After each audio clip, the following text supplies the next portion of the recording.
Nah, di samping itu, oleh undang-undang ini ditekankan, di samping Anda membangun daerah, juga Anda pun harus memikirkan bagaimana memeliharanya. Maka, dalam undang-undang ini yang disebut infrastruktur tersebut adalah belanja modal plus belanja pemeliharaan. Kita sering menyaksikan bagaimana sebuah proyek terbengkalai karena tidak ada dana pemeliharaan. Waktu membangun jalan, waktu jalan itu masih baru, bagus, selecir, ya, licin, gitu kan, bagus. Tetapi karena pemeliharaannya tidak dialokasikan dengan proporsional, sesuai kebutuhan, banyak setelah berumur jalan tersebut, ada waktu tertentu hancur, dan akhirnya tidak nikmat lagi. Jadi terhambat lagi itu harus perpindahan barang dan jasa. Maka dalam undang-undang ini sekarang dialokasikan, ditekankan satu blok, satu kelompok yang disebut dengan belanja infrastruktur yang terdiri dari belanja modal dan belanja pemeliharaan.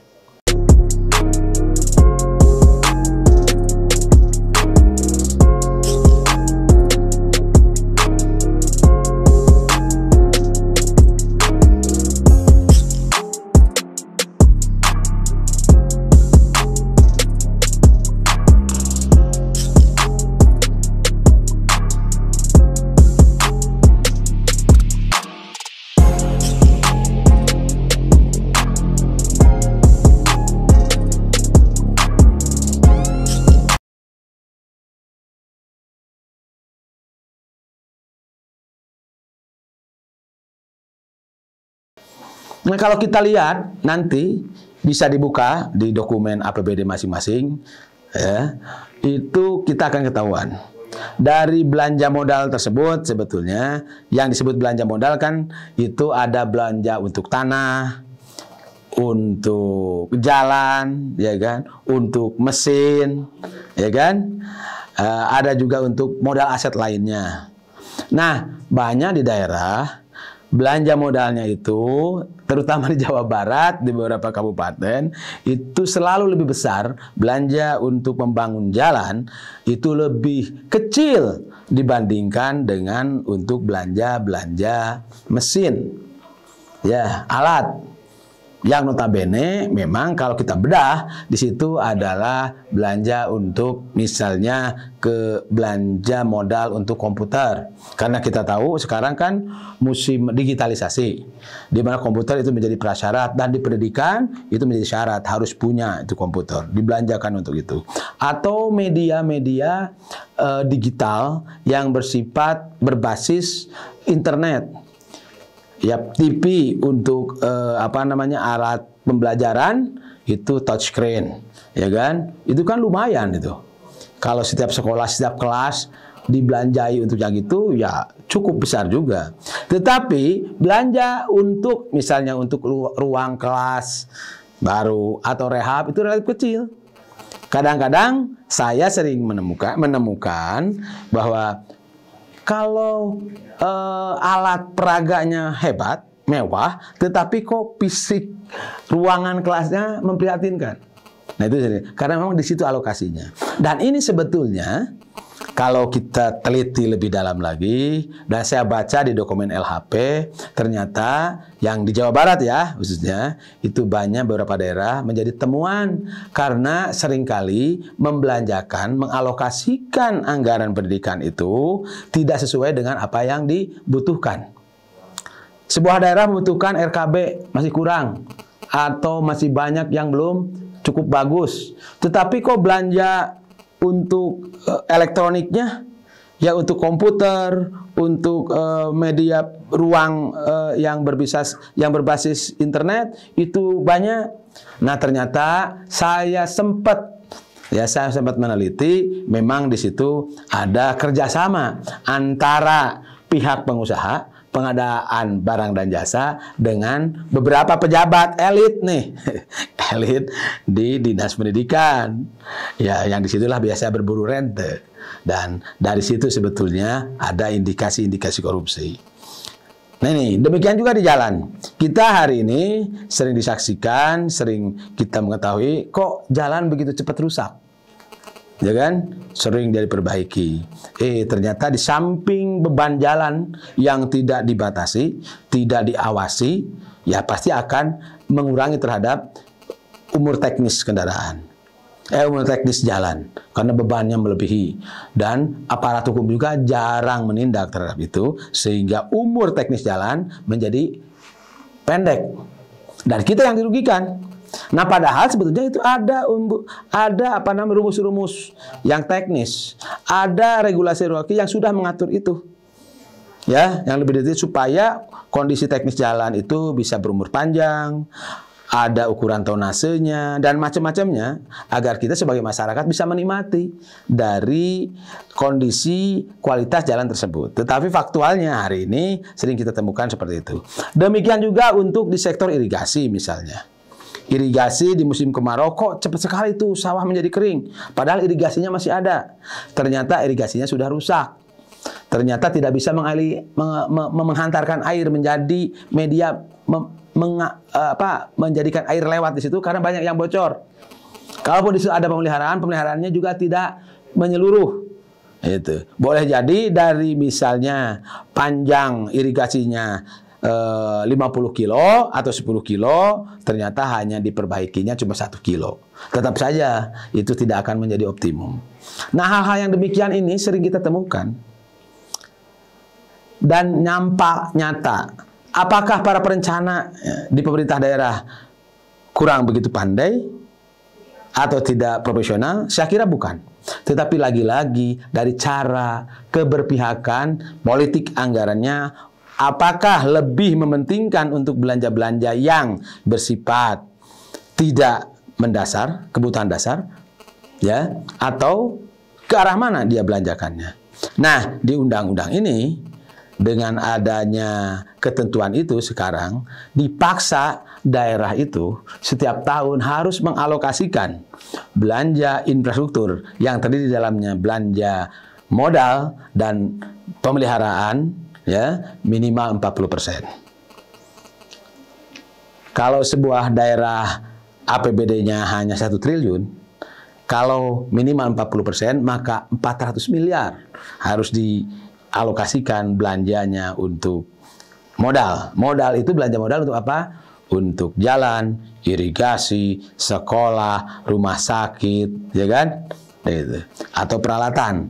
Bagaimana itu mobil? Ya, mobil kendaraan, ya, itu belanja modal. Nah, jangan sampai jalannya rusak, tetapi kendaraan dinasnya bagus-bagus. Gitu.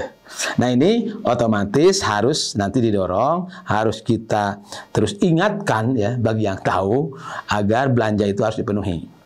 Selain itu, juga pemerintah sudah mengeluarkan regulasi agar APBD itu pakai standar, nanti itunya kualitas belanjanya itu pakai standar SPM. SPM, standar pelayanan minimal, agar semua yang menjadi kewajiban negara dalam pemenuhan kebutuhan dasar warga harus dipenuhi oleh APBD.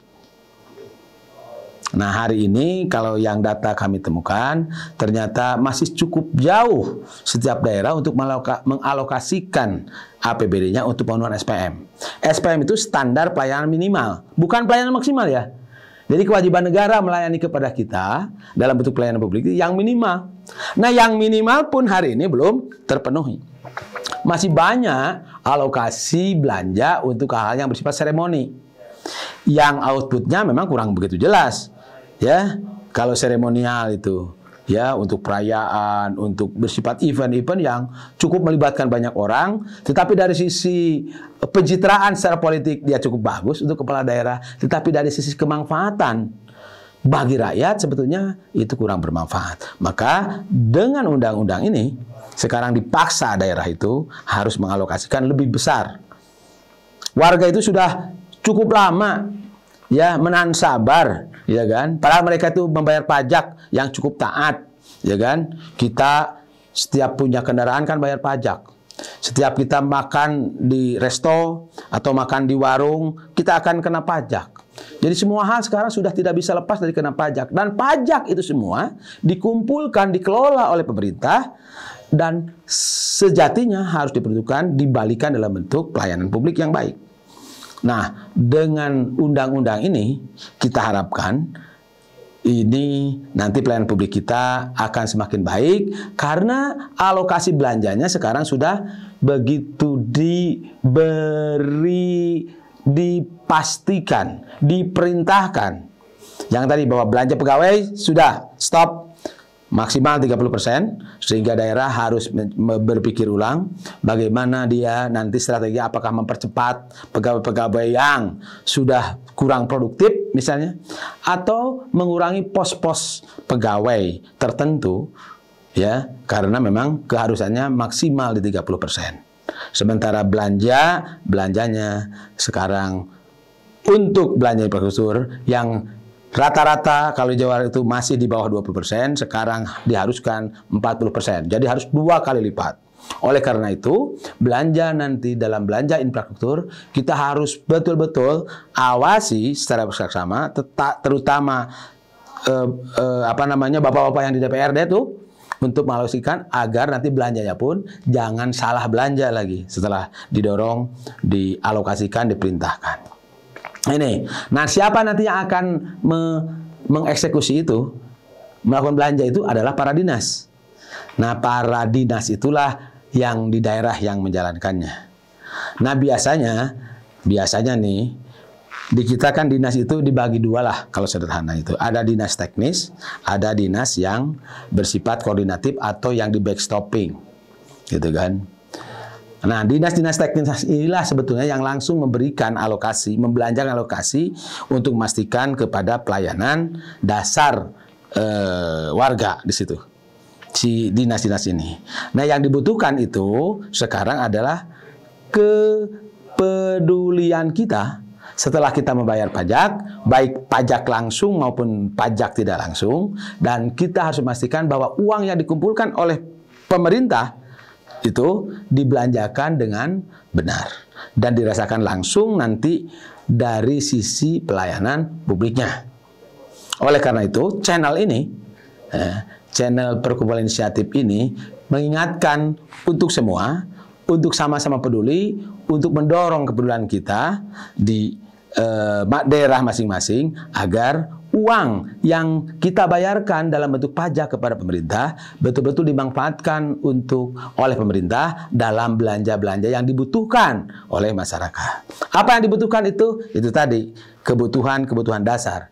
Di antaranya adalah infrastruktur sekolah, kesehatan, jalan, gedung-gedung pelayanan, irigasi. Jangan mendahulukan yang bersifat mercusuar. Di kita kan sekarang sudah muncul tuh, karena ini identik kalau mercusuar itu kan kesannya wah, gitu kan. Tetapi efek dominonya masih sangat jauh kepada kepentingan masyarakat. Tetapi saya lihat di Jawa Barat itu sekarang sedang ada tren itu. Maka dibangun tugu di mana-mana, dibangun satu gedung yang luar biasa menurut saya, dan itu dananya dari publik. Dan yang paling heboh kan kemarin itu, pada saat Gubernur Ridwan Kamil menyatakan ada pembangunan sebuah masjid yang menghabiskan 1 triliun. Dan sekarang ini sedang coba dikritisi itu. Apakah benar 1 triliun?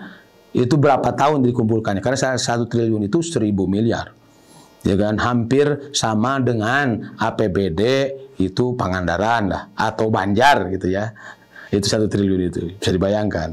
Nah, sementara di sisi yang lain, kebutuhan-kebutuhan rakyat untuk pemenuhan kebutuhan dasarnya tentang kondisi sekolah, kondisi jalan, di mana kita, kalau yang bekerja di kota itu sangat merasakan, setiap hari harus berdesak-desakan, ya, karena jalannya tetap saja tidak banyak berkembang, sementara kendaraan semakin bertambah, itu, dan kita yang terkena dampaknya lambat. Ya, waktu tempuhnya menjadi lama, terus kita harus menghirup udara yang tidak sehat akhirnya, dan nanti berkonsekuensi terhadap kesehatan kita. Oleh karena itu, mari kita sama-sama peduli channel ini untuk membangun kepedulian kita agar uang yang kita kumpulkan, yang kita bayarkan dan dikumpulkan oleh pemerintah itu dialokasikan, dikembalikan dalam bentuk belanja-belanja yang ya sesuai dengan kebutuhan di masyarakat. Saya kira itu, jangan lupa subscribe, like, comment, and share untuk channel ini. Dari saya, Nanda Suherman, dari Perkumpulan Inisiatif, dicukupkan sekian, dan kami tunggu respon Anda di channel ini. Wassalamualaikum warahmatullahi wabarakatuh.